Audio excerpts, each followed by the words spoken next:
Hey, hun. What? I think it's time for me to sauna again. I want to go sauna. Okay. We just sounded a few weeks ago at Koinonia when we went to the Scandinavian Bazaar. You want to go again? Yep. Okay. Well, the closest ones to us are Koinonia Campground or Viroqua. Okay, remind me, what's the Viroqua one like again? The sauna's kind of rustic. It still might be cool for you to try. It's a bit tricky to get into the water. It's not really my favorite, but they did have a good breakfast, and that area of Wisconsin is quite beautiful. So then how would you rate Viroqua in comparison with all the other saunas we've used so far? That's a good question. Well, what's my favorite that we've used this year? Probably Manastique had the best sauna, but it was the hardest to get in the water. The rental was pretty good too.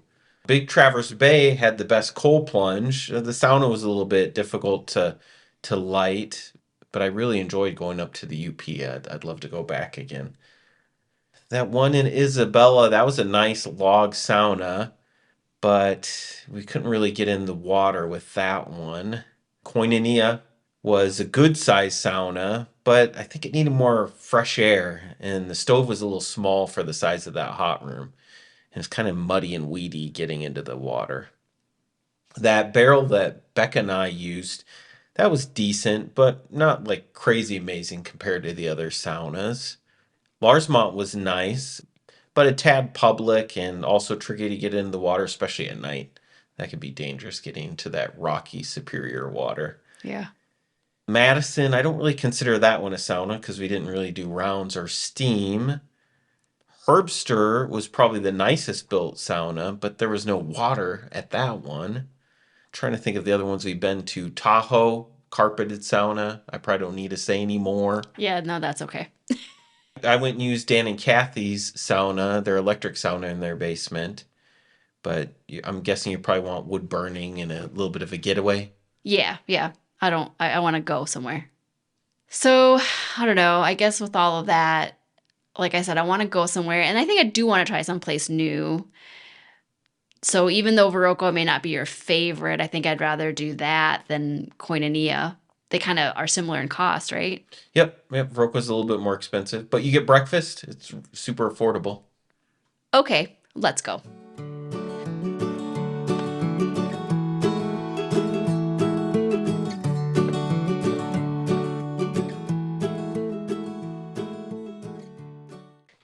The time spent outside the hot room is as important in the overall enjoyment as the time spent inside the sauna.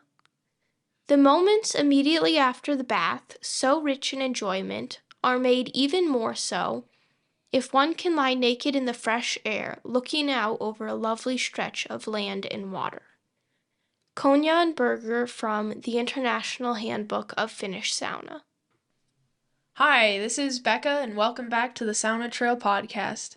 Join us in our adventures as we share the story of how our family discovered the world of Finnish sauna.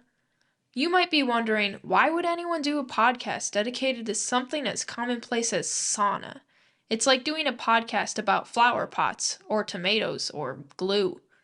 Well, if you stick around, you might find out that there's more to sauna than you realized. Today we'll talk about my parents' visit to a sauna we already featured in episode 4, Kinda Rustic, and share how it went from being kinda meh to a favorite sauna that is near and dear to our hearts. So, off you two went to Viroqua without us kids. How did it go?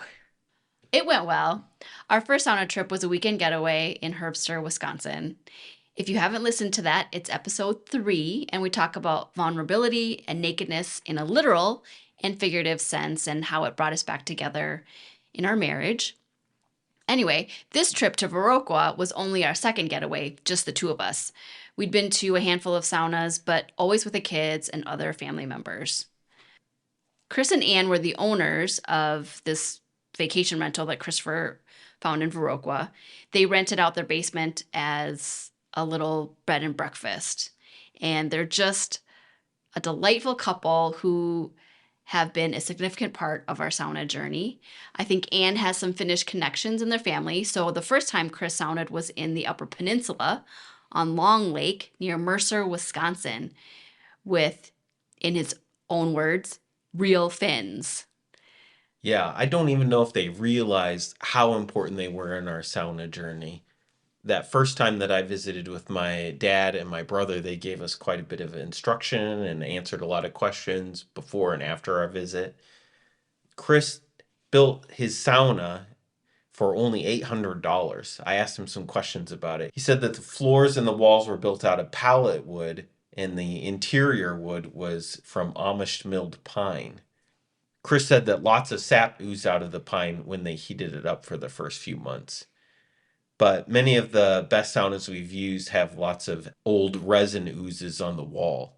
That's actually an indication of a good sauna for us now. I Yeah. think I think the first time I used it, I thought, ooh, that's kind of rustic. And it only took him 2 weeks to build the sauna. He said the stove was built by high school kids from Ironwood, Michigan's shop class. They would build 3 per year and sell them to pay for various projects. And his nephew was attending that school and asked if they wanted to buy one of those stoves. So that stove was built in the Upper Peninsula of Michigan. And the rocks were from Lake Superior, which, in our opinion, are some of the best sauna rocks. What kind of things do you remember about using that Viroqua sauna that first time? Well, I remember that we sounded naked because it was so secluded. I mean, it was kind of in a valley, and I mean, you couldn't even see the road. You couldn't even hear the road, really. One thing I remember seeing was they had essential oils in the changing room, but I don't remember using them because I don't know that we knew how to use them Yeah. or what we thought of them at the Yeah. time. Yeah.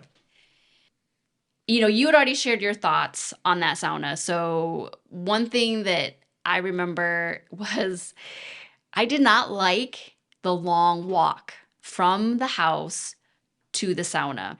So the house is kind of set up on a hill. So we had to walk down this hill and it was winter. So there was snow. It was kind of slippery. I don't remember if we were wearing clothes or if we were already in our suits. I think we were probably, or no, we were wearing clothes with our boots going down this hill, trekking it all the way to the sauna. I just didn't like it. And I also did not like how hard it was to get in and out of the water. So I'm short, and to get in, I basically had to there was a little rock that you stepped down into, and then you kind of basically slipped off of the rock into the water. And the water felt very good. It was very clean. It was cold, very cold. And then to get out, I basically had to pull myself up onto that rock to then get back onto the ground. And I think every time Christopher had to push me up onto the rock because I couldn't pull myself up. Yeah, no problem. I can push your buns up on the rock anytime. So I remember in between the rounds, we would go in the water, come back out, and we would sit in the chairs, and it would just be so quiet. There's snow around us, there's birds, there's kind of hills all around, and it was so peaceful. It was just idyllic. I just don't know how else to describe it. And the really cool thing was I sauna without my glasses, so I can't really see super well. But I remember there's a window that overlooks the creek that we go in and out of in the hot room. So we were sitting there, and at one point something catches my eye in the creek, and I look out, and it's a deer jumping through the creek, right next to the sauna. And I thought that was just so cool too. Do you remember that? Yeah. Technically not a creek, a stream. It's a trout stream. Trout stream. Yeah. I'd never seen a deer swimming through the water like that. That was pretty wild. Yeah. To be 10 feet away from a deer in your birthday suit. Yeah. And I think another time, I think I saw a turkey.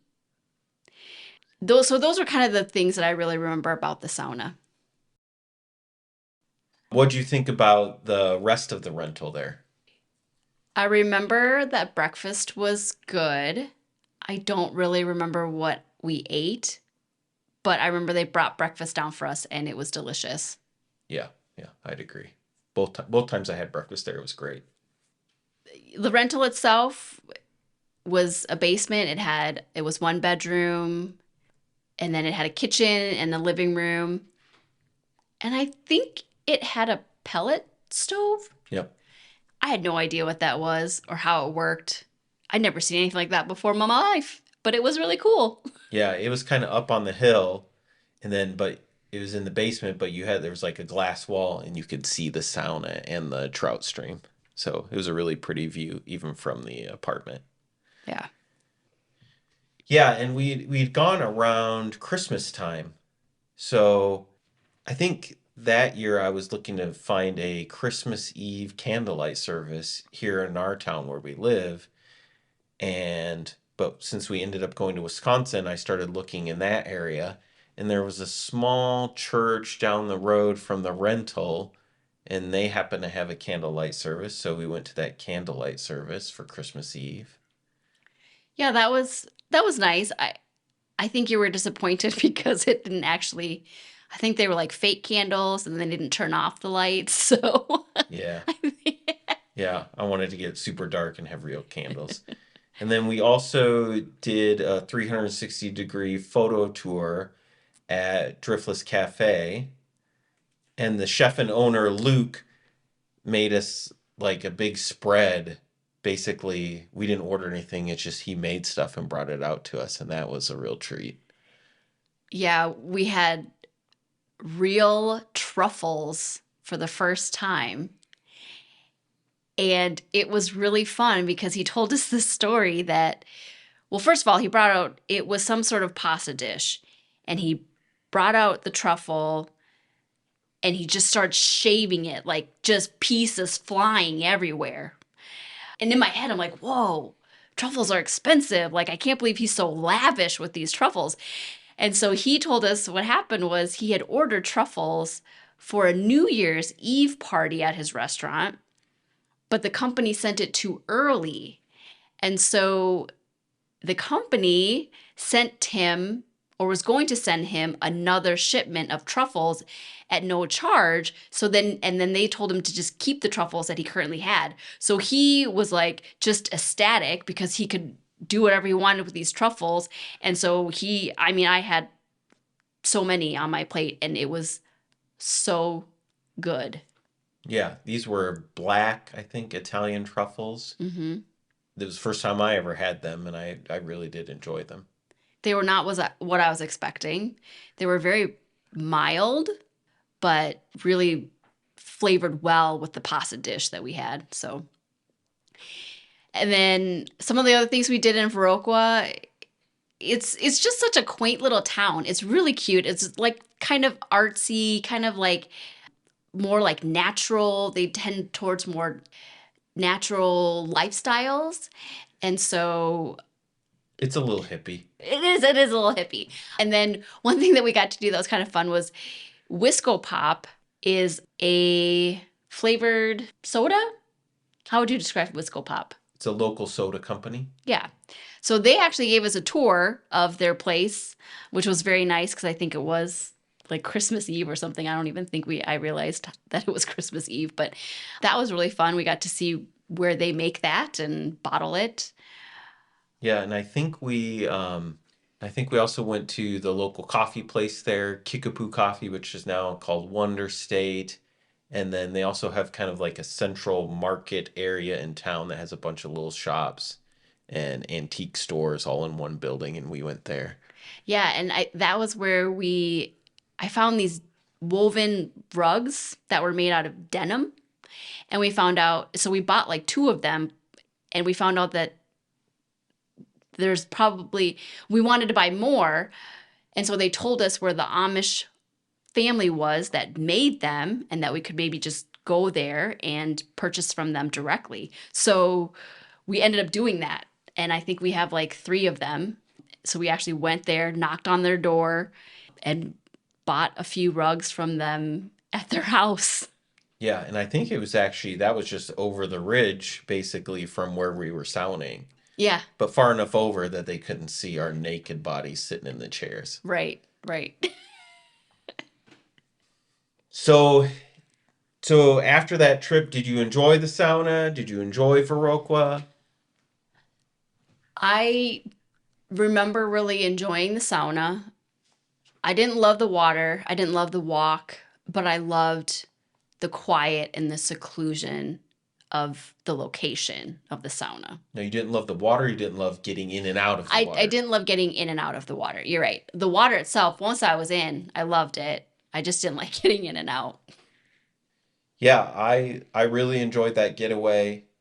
I would love to go there again now. Unfortunately, they sold the property, so it can only live in our memories. But I enjoyed the sauna. I liked that it got plenty hot. Krista didn't have any thermometer in his sauna, which is kind of like an old school Finn way to do it. You just get the thing pretty hot. You don't need to be looking at the air temperature so much. And then if you want more heat, you just throw on some water to make steam. And the stove was pretty good size for that hot room, so you're getting plenty of heat and even a little bit of radiant heat from the stove. So it was definitely, that sauna definitely cooked. You didn't have to worry about it getting hot enough. So so it was a great getaway. Yeah, it was. It was good. It was, I think, again, a good reminder to both of us of how much we enjoy each other's company and just exploring new things. I think I said this before in a previous episode where we both love to travel. We both are adventurous. And I think we kind of lost that piece of our marriage in the day to day life of raising 4 kids and homeschooling and work. And so I think having an adventure, just the two of us again, was a good reminder. Yeah, and then actually I had been talking about sauna with some of my friends here in town and wanted to introduce them. So it was only a couple months later that I got to go back to Viroqua. It was kind of the same pitch that I had with you of, well, would you like to go to Koinonia or Viroqua? Those are the close ones. Viroqua ended up being the one that we went to, and it was just one of the guys that can make it. So my friend Vet was able to go with me, and he was a real trooper. He's a pretty adventurous friend. He even sounded naked with me, and I'm sure that was super weird for him. But we had sausage and salad and enjoyed the sauna and the river, and he fell in love with sauna, and he even has his own sauna now. And we'll have more on that in a later episode. Yeah, and Vet and I stayed in the basement, but Chris and Ann had been working on updating the house while they rented out the basement. And at some point, they switched to living in the basement once they'd finished renovating the upstairs. And we were able to see some of those renovations when I visited with Vet, and they started renting out the upstairs. We decided to go with the kids later that year, but in the meantime, we used a few more saunas before we went with the kids to Viroqua. So we'll talk about those other saunas later. Over the years, we went back, I think just 2 more times, right? Yeah, just that one, the next time with our kids. And then I think the next year after that, we went with my parents, and then my siblings joined us. So let's show some photos of the house and the area, and then kids will talk to you about what are some of your memories of Viroqua and the sauna there. So this is a picture from up by the house down towards the sauna, and you can see that it's quite a ways walk down there. And they have a Finnish flag on the side. So this isn't just some generic wood-burning sauna. It actually has that Finnish cultural connection. And I think that's the pallet wood on the outside. So I think this is also still their property. I know they had horses, and they were big horses. We didn't get up super close because I'm kind of scared of animals, but they were beautiful. Just Yeah. being honest. Yeah, and you can see the hills all around. They're kind of set in a valley. And then this is one of my favorite pictures. So this is Julie making the long trek down to the sauna, and Daniel was pretty young. I think she had to come up and do something with Daniel. But then she was sauning, so she went back down. So it's just her in winter boots and a towel. It was cold. Then there's the girls getting in the river. Or getting out, one of the other. This is me laying out on the snow. This is just another picture of the sauna. You can see, again, just hills all around. And this is me and my mom enjoying the sunshine. It's just amazing to be outside in your suit, in a chair, and it's like 20 degrees outside. This is a picture from the changing room, and you can see the stream right from the sauna. So this one is a little bit dark, but I wanted to show you at the top of the picture, there's something hanging, and it looks almost like a light fixture, but I think that's where we were supposed to put essential oils if we wanted to use them in the sauna, which again, like I said, we didn't at that time because we really didn't understand essential oils. And that's the stove that's from the high school in Ironwood, Michigan. And it held a pretty decent amount of rocks. And then this is probably one of my favorite pictures, is my parents taking a post-sauna nap in this little couch that I don't think was meant to sleep two people. My dad did not sauna, but my mom did. And they had renovated the upstairs and they built a swing in the living room. And so Daniel really enjoyed that. And Becca. This is breakfast at Kickapoo Cafe. Which is now, I think, called Wonder State. Yeah. In Viroqua. And they had quite good breakfasts. I think Mom and Dad, Sui, both liked it a lot, and we've been back a few times. Yeah. I love Kickapoo. I don't remember it very well, but I know I love it. And there's a picture of you in front of your plate. And then this is the truffles that were served with our pasta dish. That was just delicious. I think if you have a chance to have some, they're really good. So kids, what are some of the things you guys remember? And it can be from all of the trips that we've gone to Viroqua, about the sauna, about the rental, about the area. What do you guys remember? Well, on the note of truffles and pasta, we still haven't gone to Driftless Cafe, us kids. So, What? yeah, I just wanted to point that out because, yeah. I think technically we did one time, maybe when we didn't go to sauna. I think it was with Mom Sui for lunch. Yep. Before we discovered sauna. Well, anyways, you guys were probably little. You probably don't even remember. Well, it doesn't count if I don't remember it, so. Yeah. Okay. I remember there was multiple bedrooms upstairs, and one of them was set up like the inside of a train, I think. Oh, yeah. And that was so cool. I was like, this is like being in a train, and I was blown away by that. Did Dion and I stay in that room? Yes. Yeah. I think I remember that now. All I remember is there's some crazy room that I loved. So, Yeah. I vaguely remember like certain areas of the house, but I don't remember experiences of the place. I think this sauna was one of the first times that I started a sauna fire. I think you were helping, one of you guys were helping me, and I started the sauna fire. I think this was one of the first places that I did that. With Daddy? I think so. I don't remember, but I'm sure it had to have been. It wasn't with me. I don't remember that. yeah. Oh, it could have been you. You started all the fires when we went to the UP. I think I did not like that trek to so much that I don't think I ever did anything with the fire at Viroqua. It sounds kind of vaguely familiar that maybe Becca and I went down and did it. Yeah. Yeah. I feel like I was there too. I think maybe you took both of us. Yeah, maybe. Maybe this is the time where Daddy was like, it's time for you guys to learn how to build a fire. Yeah. Maybe. Could be.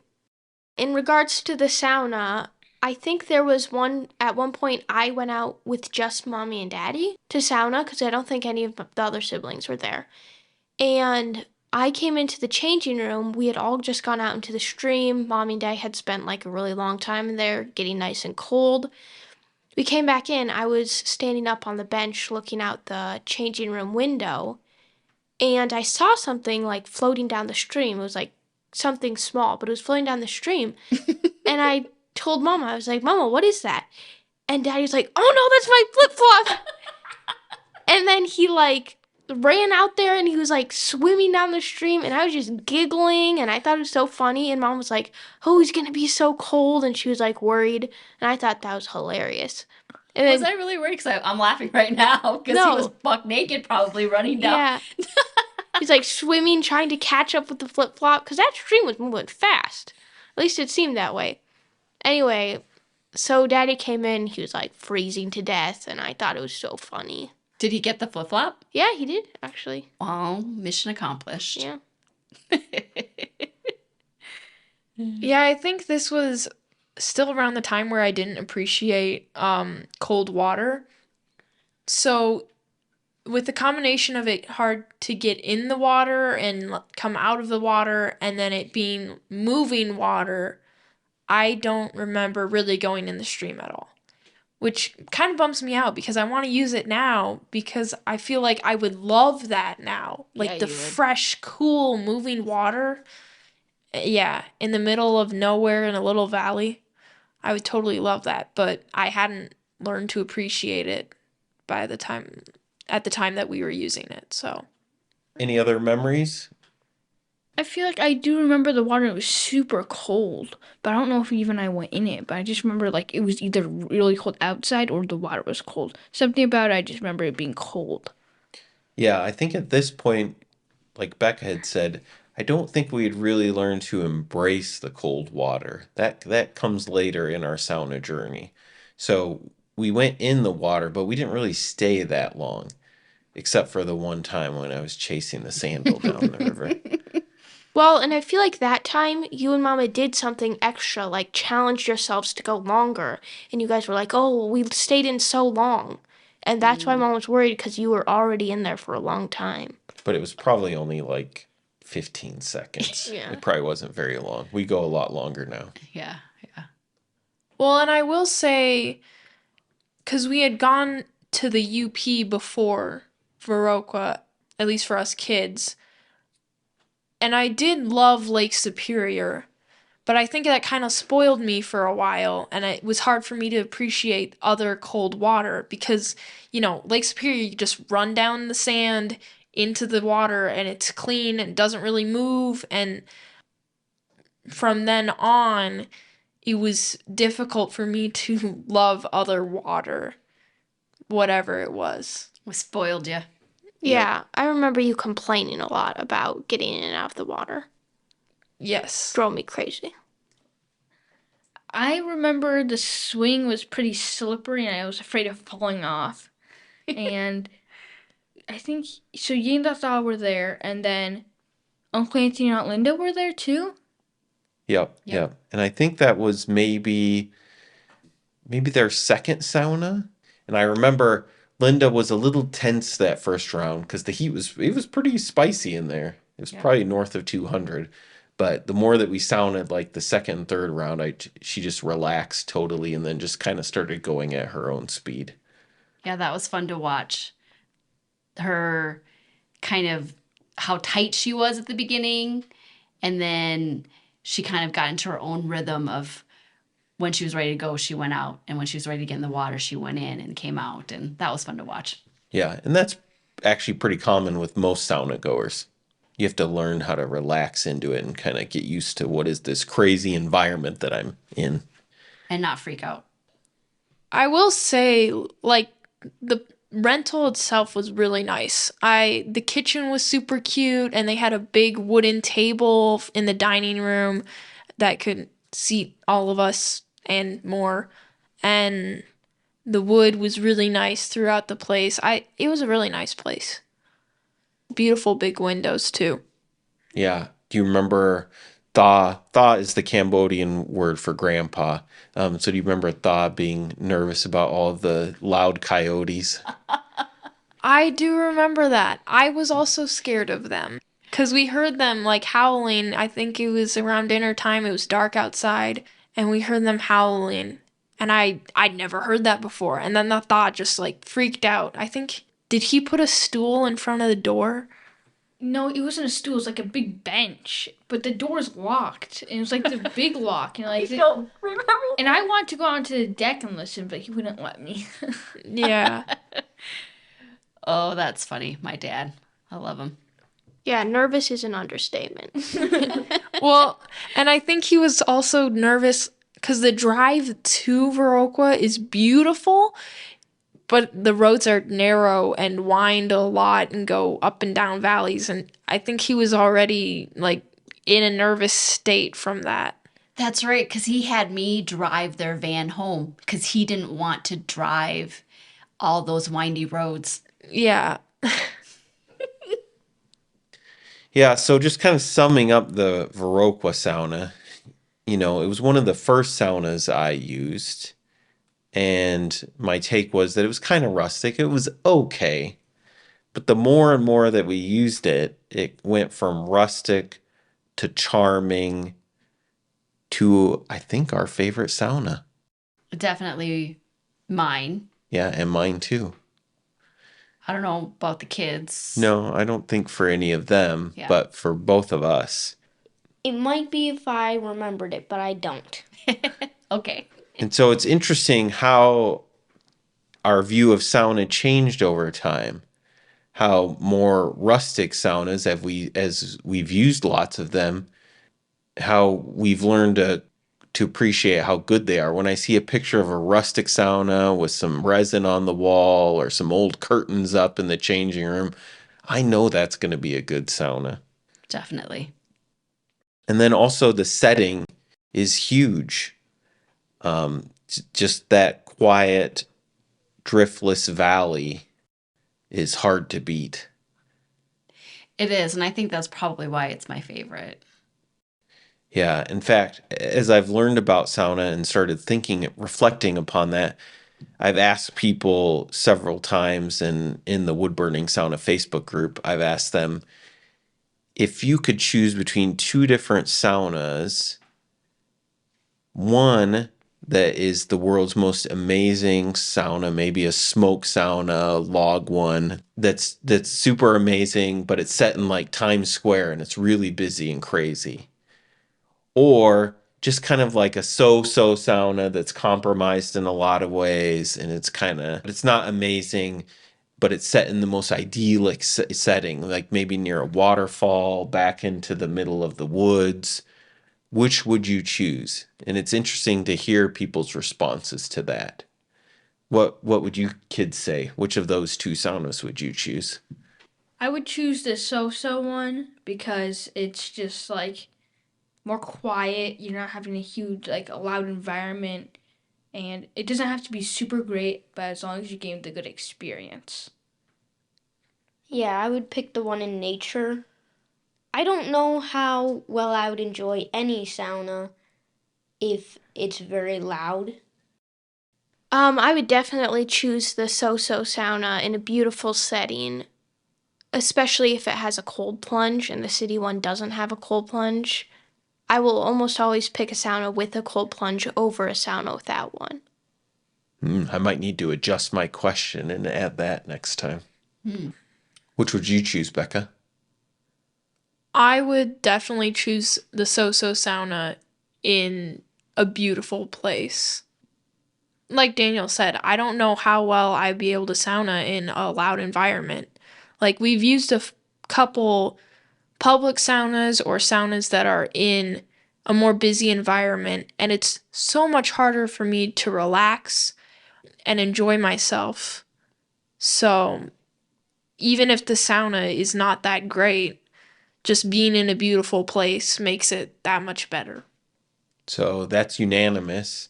And in fact, when I've posed that question in the Facebook group, the woodburning Facebook group, I think it was almost unanimous there as well. like when you get into all this conversation about like what's the best sauna, you have to keep in mind that the setting is a huge part of it. And so Viroqua went from being kind of rustic to our favorite sauna. It has a special place in my heart, and I'm sad that we don't get to use it, but we at least have our memories. So thanks for joining us again this week as we shared about just this special place.